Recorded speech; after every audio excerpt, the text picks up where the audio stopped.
Siempre busqué anticiparme a las situaciones de crisis. Pienso que es la forma en cómo se deben gestionar las organizaciones, y es por este motivo que queremos compartir cómo se anticipan los principales líderes del país. Soy Juan Alberto Flores, CEO de Conector, y por más de 20 años he tenido la oportunidad de contribuir en la imagen y la reputación de grandes empresas en el Perú.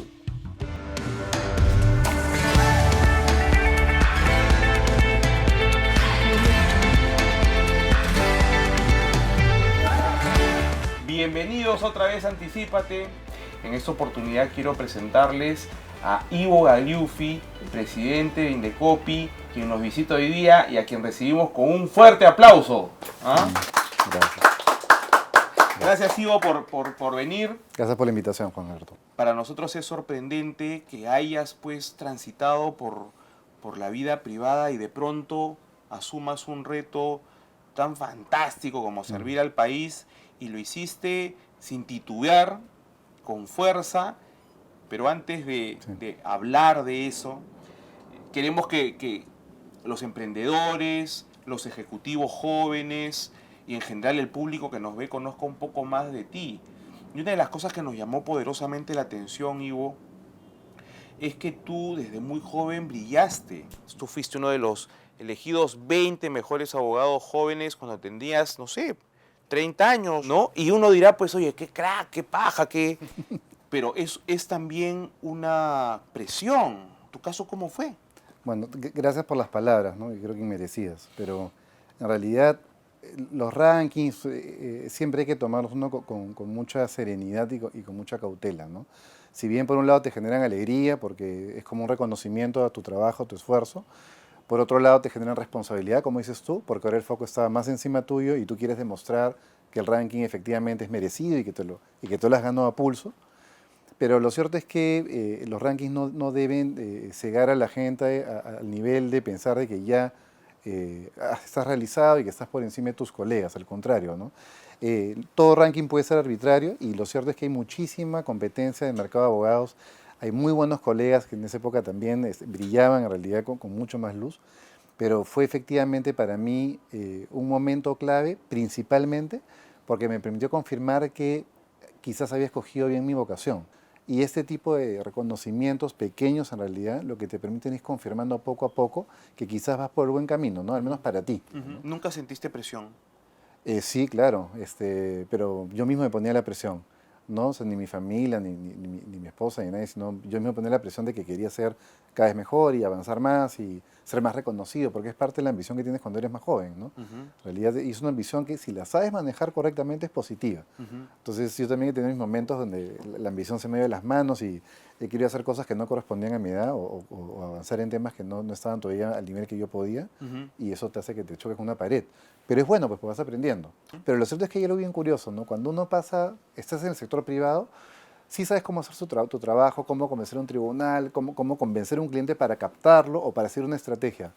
Pero nadie te enseña cómo hacer eso en el sector público. Ahí vamos a llegar ahorita, pero antes de llegar a eso, además, digamos, pasaste por otros estudios de abogado siendo muy joven, pero a ti se te ocurrió con un grupo también de gente joven, valiosa, interesante, formar tu propio estudio. Sí. En ese momento que estás loco de remate, vas a competir con los Echecopar, y hoy día estás a la par. Cuéntanos cómo y por qué esa decisión, siendo además, digamos, un joven abogado que tranquilamente cualquiera pudo haber dicho, oye, ¿por qué no siguió adelante su carrera si lo único que le iba a dar era éxito?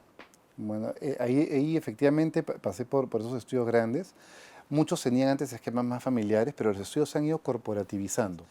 Y yo tenía 29 años cuando me fui del estudio Ferrero porque, como tú sabes, mis socios eran Fátima Romaña, mi compañera de la universidad de toda la carrera, y Jorge Lazo, ¿no? Mi amigo de la universidad también siempre. Y ellos decidieron lanzar el estudio, voy a ser bien transparente. Ellos lanzan el estudio y me invitan a formar parte después de un año que lo habían lanzado. Entonces me acuerdo que cuando habían lanzado el estudio, la primera vez que los visité, con las justas habían 2 sillas y una mesa. Ese era el inventario del estudio. Pues, así se emprende. Y cada uno hacía su propio café, ¿no? Nos sacábamos nuestras fotocopias. A veces se me olvidaba la fotocopia, bajábamos al primer piso a fotocopiar en la esquina. O sea, así empiezas. Y eso tiene siempre tiene un encanto particular, ¿no? Porque en realidad cada pequeña cosita que vas consiguiendo es tuya. Ujú. Te la has ganado tú. Y me lancé sin clientes, ¿no? Porque por un tema de política, de Sí, claro, intereses y ética, salías, uno debe salir sin llevarse a los clientes, ¿no? claro. Y despidiéndose de los clientes del estudio donde has estado. Entonces, Jorge y Fátima mismos me apoyaban a buscar a clientes en reuniones, a pesar que no eran sus temas, no había Ujú. competencia, consumidor, propiedad intelectual y ellos ven corporativo bancario. Pero nos juntábamos siempre, nos apoyábamos y después de 8 meses, no, 6 meses, ¿ah? Tuve mi primer cliente. 6 meses me costó conseguir mi primer cliente, que fue un banco que me entregó un informe, un Ya. tema puntual.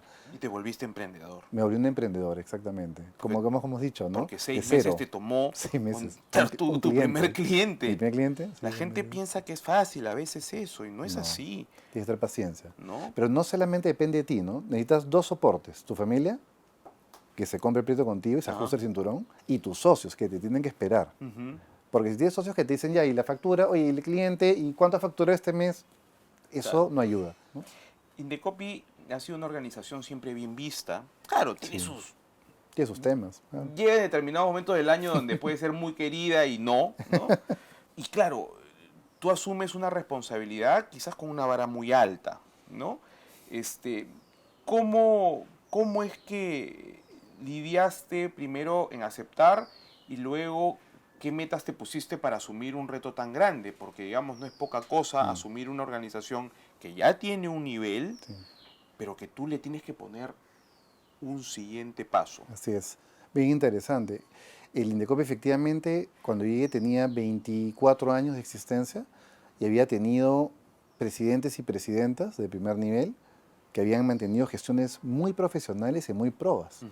Entonces, claro, yo he heredado en realidad una institución muy sólida, muy reconocida y con una mística especial. Ujú. Entonces, yo lo que siempre comento, ¿no? Era que estoy en el sector público después de 20 años de haber participado en el privado, ¿no?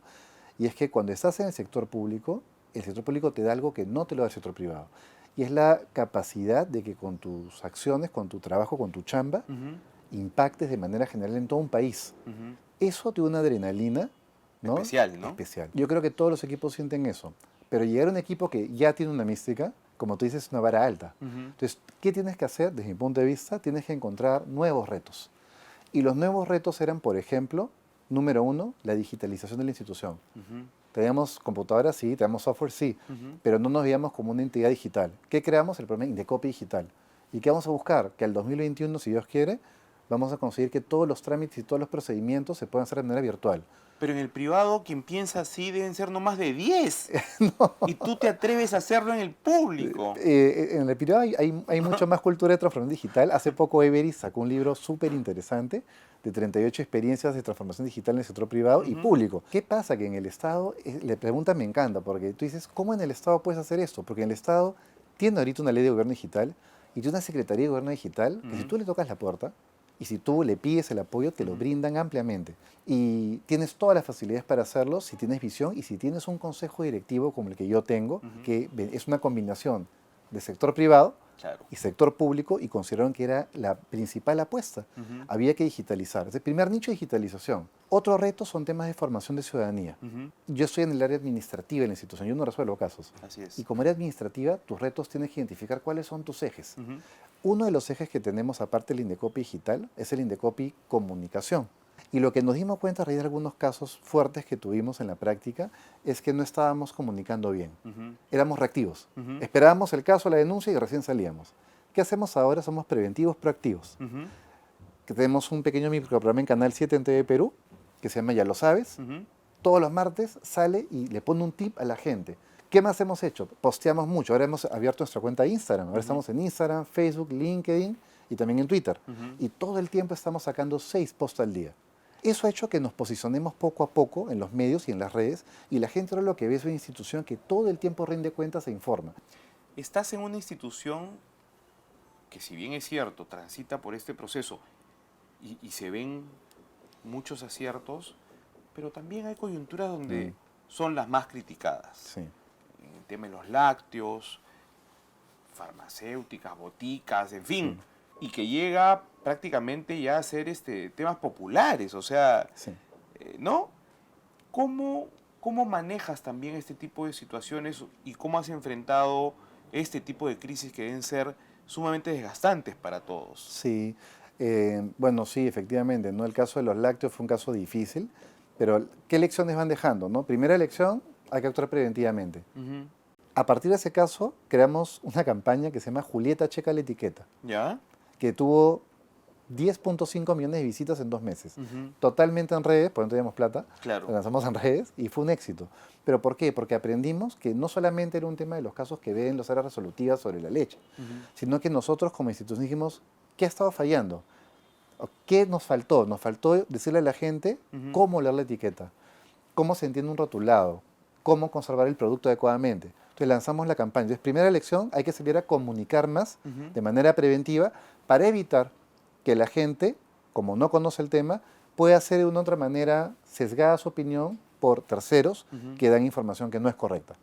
Segundo tema, hay que poner la cara. Ujú. O sea, cuando la entidad se esconde debajo de la alfombra, peor todavía, te dan más duro en el piso. Ujú. Entonces, ¿pero qué hay que hacer? Yo tengo que poner la cara. Claro. Entonces yo me fui al Congreso, yo me fui a los medios, yo me fui a todos los foros a explicar qué había pasado. Ujú. En algunos lugares nos fue no muy bien, ¿no es cierto? Tuvimos encuentros duros, Ujú. pero en otros logramos hacer entender a la gente y eso hizo que las aguas se nivelaran técnicamente. Y lo tercero fue darle tranquilidad a las áreas que resolvían, de blindarlas Ujú. con autonomía para que nadie las presionara sobre sus resoluciones de esos casos. Ujú. Entonces son las 3 lecciones que nos llevamos de un caso como ese, ¿no? Pero la cuarta y última es, un líder en ese momento, por más que te provoque, no puedes renunciar. Ujú. Al contrario, tienes que ponerte al frente, dar la cara y buscar las soluciones. Pero si en ese momento yo me retiré de la institución con mi plana gerencial, dejábamos una institución debilitada, Claro. expuesta y sin una estrategia o un plan de cómo salir adelante. Ahora, no solamente es un tema de enfrentarse contra alguien, en realidad el gran tema de fondo es salir no para pelearte, Ujú. es salir para defender una verdad técnica, que Ujú. es diferente. Y con el tiempo nos costó y creo que logramos convencer a la gente de que regresara la credibilidad en la institución y que confiaran en que lo que hacíamos era correcto. No es pelearse, no es No, pelearse, sino es mostrar un punto de vista así sí persuadir, y ¿no? Pero persuadir con con la verdad técnica. sin duda. Ujú. Y claro, yo pienso que anticipándonos vamos a evitar esos Sí, conflictos que todos los días ocurre. O todos los sea, ya es días. demasiado lo que ocurre en el país todos los días, Sí. ¿no? ¿Cómo podemos anticiparnos en nuestra vida personal, profesional, institucional? ¿Cómo podemos hacerlo? ¿Cuál crees que debieran ser los 3 tips fundamentales para eso? Mira, en realidad nunca puedes evitar las crisis porque Ujú. no están en tus manos, No. ¿no? Lo que puedes hacer es prepararte para enfrentarlas. Pero lo que hemos aprendido es, número uno, otra vez, comunicar de manera preventiva. Ujú. Siempre nosotros adelantarnos con la información hacia la gente. Segundo, preparar los equipos.